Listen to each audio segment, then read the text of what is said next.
अगली खबर बिहार के जनपद सुपौल से आ रही है। आपको बता दें कि सुपौल जिला के त्रिवेणीगंज अनुमंडलीय मुख्यालय अंतर्गत कोरियापट्टी पश्चिमी पंचायत में क्षेत्रीय भ्रमण करने के क्रम में पहुंचे जाप सुप्रीमो राजेश रंजन उर्फ पप्पू यादव ने विपक्षी को आड़े लेकर जमकर बरसने का है। जाप सुप्रीमो राजेश रंजन उर्फ पप्पू यादव क्षेत्रीय भ्रमण के दौरान कोरियापट्टी पश्चिमी पंचायत में मुखिया रामानंद यादव के यहाँ पहुंच सभी कार्यकर्ताओं एवं जनता से मिलकर हालचाल जानने के क्रम में बताया कि बिहार में कानून व्यवस्था की खुलेआम धज्जियां उड़ाई जा रही हैं। शराब माफिया, गांजा माफिया, बालू खनन माफिया, क्राइम माफिया सभी का खाकी एवं खादी से नाता जुड़ा हुआ है। तभी तो दिन प्रतिदिन आम लोगों को तो छोड़िए, सत्ता से भी जुड़े लोग सुरक्षित नहीं है। सत्ता की सरकार में भी बैठे लोगों द्वारा बताया जाता है कि कोई किसी का सुनने वाला नहीं है। साथ ही उन्होंने ये भी बताया कि हमारे देश में सत्ता के लोग चुनाव लड़ने के लिए माफियाओं को टिकट देते हैं। जिस देश में माफियाओं को चुनाव लड़ने के लिए टिकट मिलता हो, आप सोच सकते हैं कैसे हमारे देश का या राज्य का विकास होगा। क्राइम से जुड़े लोग ना कभी अच्छा सोच सकते हैं और ना ही कभी अच्छा कर सकते हैं। आइए सुनते हैं क्या कुछ कह रहे हैं पप्पू यादव। कैसे केंद्र सरकार बिहार सरकार के खिलाफ जमकर बरस रहे हैं। कार्यक्रम में दर्जनों कार्यकर्ता एवं ग्रामीण शामिल थे। देखिए एक रिपोर्ट हमारे संवाददाता बलराम कुमार के साथ। दुनिया में फ्लैश हो जाता है कि बिहार की स्थिति क्या है और बिहार में घटना क्यों कैसे घट रही है, तो लोगों तक जानकारी पहुंच जाती है। दूसरा, जाने से जस्टिस मिल जाता है लोगों को तुरंत। जो नेता पदाधिकारी माफिया होते हैं उसके भीतर डर पैदा हो जाता है और तुरंत या तो गिरफ्तार होता है या तो घटना में कुछ मदद मिल जाती है। चौथा मदद हो जाता है कि हम 20,000 से 1 लाख रुपया ऐसे पब्लिक को हम मदद कर देते हैं ताकि वो जीवन को सस्टेन कर सके। हमारी औकात 10 लाख की नहीं है, सरकार की भी नहीं है, तो हमारी क्या औकात होगी। लेकिन कोई ऐसा आदमी नहीं है जिसको हमने 20,000 से 1 लाख रुपया मदद, कोई घटना ना हो घटी हो जिसमें मदद जाके नहीं कर, ताकि वो सब्जी का दुकान, कोई ना कोई दुकान या अपने परिवार को वो चला ले।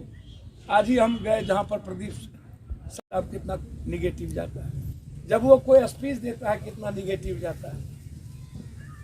लगातार जब आप एक ही तरह का काम या एक ही तरह के झूठ को सच बोलने में लगे रहिएगा, 17 साल आपको मिला, 15 साल किसी और को मिला, आप 16 साल थे, बिहार की स्थिति और बिहार के रोजगार पर चर्चा नहीं की, बिहार के विशेष राज्य पर चर्चा नहीं हुई। बिहार बांटने में सबसे बड़ी भूमिका बीजेपी की रही कि झारखंड के लिए बाप बाप कर रहे थे। लालू यादव जी को भी लगा चलो बिहार बढ़ जाए तो झारखंड बीजेपी ले ले, हम यहाँ पर अपना रहेंगे। अटल जी की सरकार थी, उत्तराखंड और हिमाचल भी बट रहा था, उत्तराखंड हिमाचल को टैक्स फ्री कर दिया अटल जी, और बिहार में लालू यादव 40,000 करोड़ रुपया लेके टैक्स पर कोई चर्चा ही नहीं। यदि आज टैक्स फ्री हो गया होता हमारा, तो हम हर चीज़ों से, मतलब हम पूरी वर्ल्ड की फैक्ट्री हमारे पास आती, क्योंकि उसको टैक्स नहीं लगता, तो वो सबसे ज़्यादा खुश होता कि हमको कोई टैक्स नहीं लगेगा, ना बिजली टैक्स लगेगा, ना रोड टैक्स लगेगा, तो बिहार डेवलप करता। या और भी जो टैक्स बिहार को जो स्थिति है, आज जो बैंक को हम पैसा देते हैं और बैंक बिहारी को कोई काम करने के लिए लोन देना नहीं चाहता है, लगभग 10% भी बिहार लोन नहीं देती है, और हमारे ही पैसे से बैंक दूसरे को जाकर के, बाहर का बैंक है, बिहार का बैंक लगभग नहीं है। पंजाब नेशनल बैंक, तो फलना नेशनल बैंक, बिहार का बैंक नहीं है लगभग, तो हमको रोजगार के लिए भी पैसा नहीं मिल पाता, तो हमारा पैसा ही बाहर चला जाता है। तो विशेष राज्य को लेकर हम लोग, याद कीजिए जब बिहार बट रहा था तो हम रेल जाम किए थे, रेल जला दिए थे, अडवाणी के हाथ से हमने बिल छीन लिया था। ये सवाल और राजधानी के सवाल पर सवाल उठा चुके हैं कि आप उप राजधानी बनाइए। तो जब तक कोसी सीमांचल को अलग अलग विशेष पैकेज हमें नहीं देती है सरकार, तब तक हम दुनिया के सबसे निचले पायदान पर हैं। गरीबी में किशनगंज, अररिया, सुपौल और कटिहार आज के डेट में दुनिया का नंबर 1 पर है। 21 जिला बिहार में गरीबी, जिसमें 7 जिला नंबर 1, उसके बाद नंबर 2।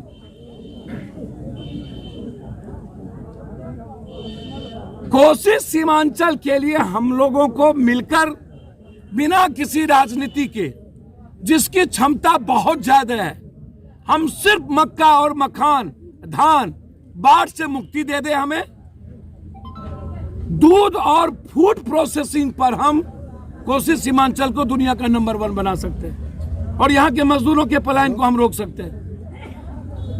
इसलिए लड़ाई, क्योंकि रोजगार तो अब मिल ही नहीं है, तो इसलिए लगातार हम लोगों की लड़ाई उस ओर है और हम लोग उसी ओर काम कर रहे हैं। बिहार कैसे, बिहार की जनता सुरक्षित हो और सरकार, अब विपक्ष के पास 75 एमएलए होने के बाद उसकी कोई औकात ही नहीं है, वो रहना नहीं है, घर से निकलना नहीं है, शहीद होकर के राजनीति करनी है।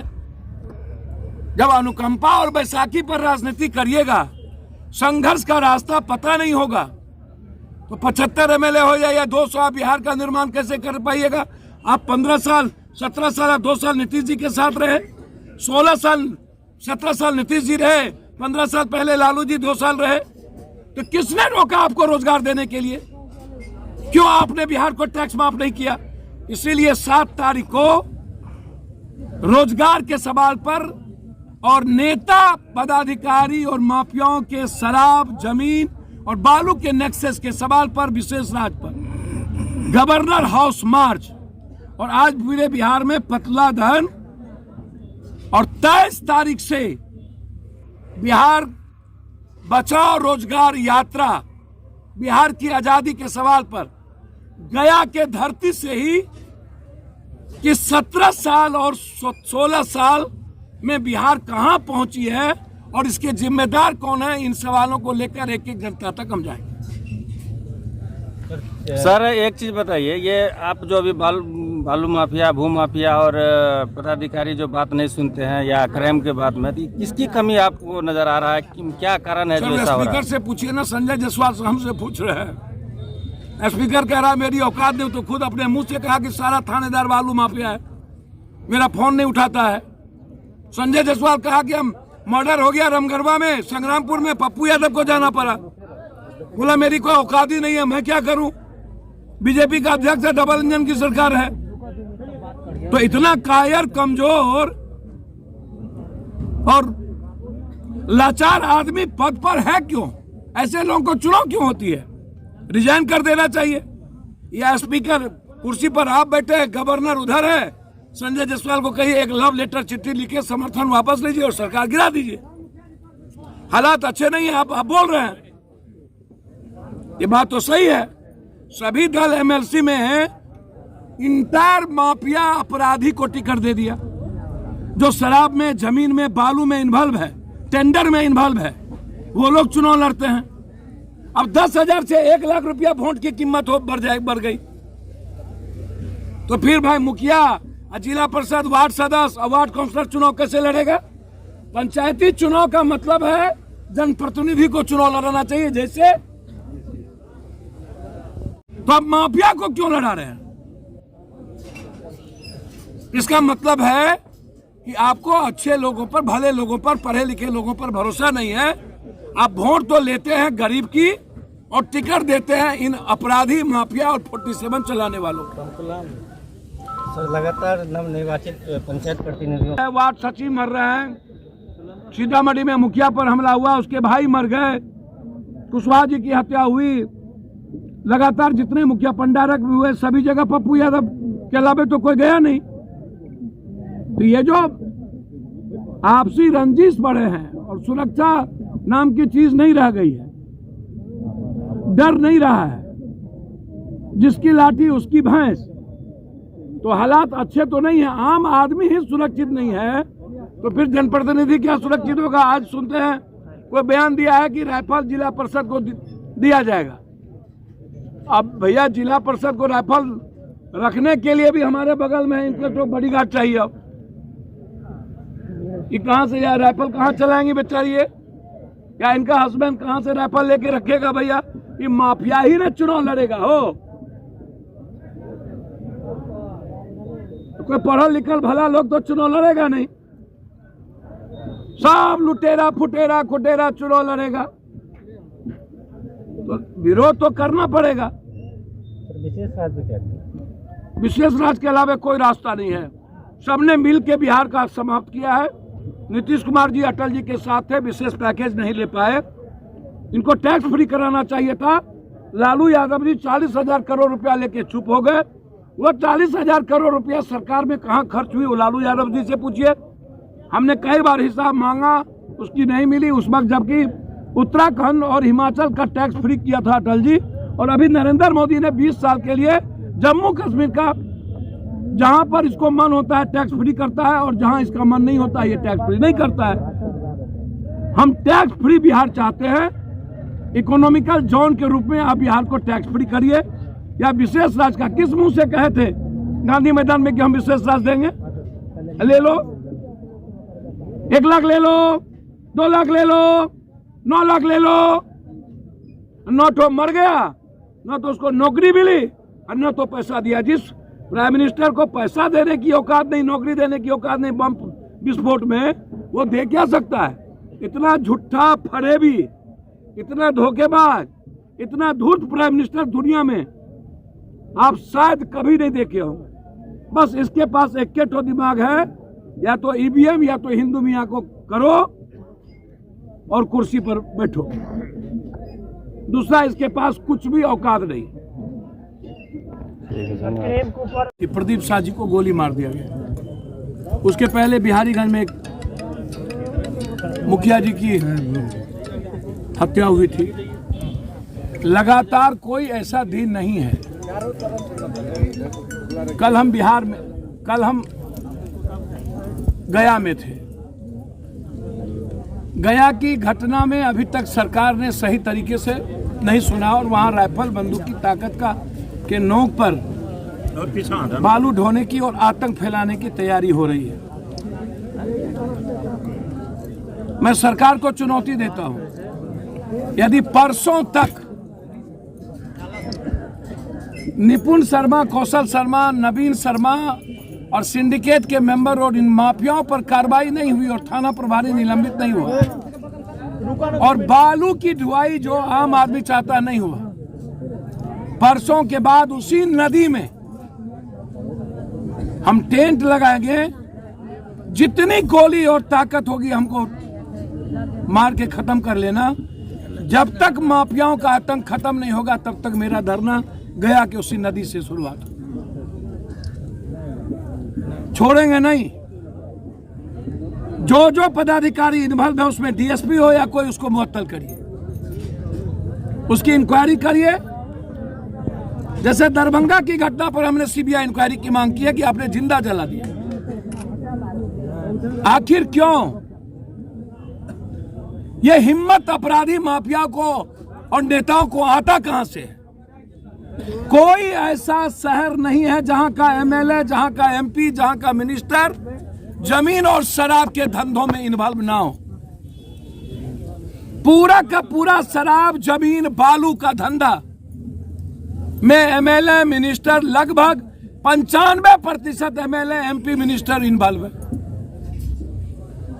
हम हाईकोर्ट जा रहे हैं परसों गया की घटना और दरभंगा की घटना की सीबीआई इंक्वायरी को लेकर।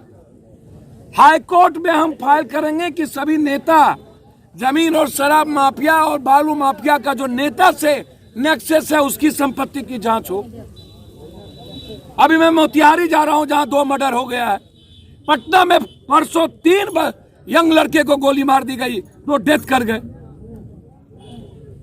दुल्हिन बाजार में एक राजा राम पासवान को गोली मार दिया, डेथ कर गए। कोई खाने तक 6 बच्चे थे और कोई सूद लेने वाला नहीं उस परिवार की। स्पीकर कहता है मेरी औकात नहीं है, कोई सुनता नहीं है। सारे थानेदार बालू माफिया बैठा दिए गए। जब स्पीकर होकर यह बात कर रहा है तो शर्म नहीं आती? संजय जायसवाल की सरकार में बड़ी भागीदारी है नीतीश कुमार जी से ज्यादा। डबल इंजन की सरकार है, कहता है कोई थानेदार मेरा सुनता नहीं और शराब थाना और एसपी बेचवाता है। रूढ़ी का भी बयान यही, छेदी का भी बयान यही। तो फिर बिहार के आम जनता का क्या होगा? हालात अच्छे नहीं थे, चूंकि लगातार घटना पर घटना। 2 दिन पहले भी हम आए थे जहां 2 मासूम बच्ची का बलात्कार हो गया था। उसके पहले कई हत्या में हम आ चुके, कभी चौकीदार में, कभी दवाई में, कभी कोई घटना में। लगातार घटना पर घटना। हम चाहते हैं कोसी को विशेष पैकेज भारत सरकार दे और उस विशेष पैकेज में कोसी और सीमांचल अलग अलग विशेष पैकेज में बंद पड़ी फैक्ट्रियां, पूरे बाढ़ से गंगा उधर महानंदा बेसिन का निर्माण, कोसी बैरेज का चौड़ीकरण, सेलेटिंग को निकालना,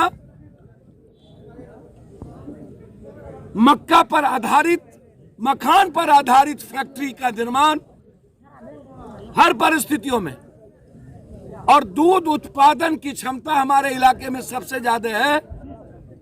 इसीलिए जो पहले फैक्ट्री थी हमारे यहां मधुबनी के, जो कभी गुजरात में हुआ करता था, बंद हो गई, दूध पर आधारित फैक्ट्री, विशेष पैकेज देकर हम कोसी और सीमांचल का निर्माण कर पाएंगे, जिसमें हमारे पास जमीन भी है। वीरपुर, कई बार वीरपुर एयरपोर्ट के लिए हमने सवाल उठा, हम चुके हैं।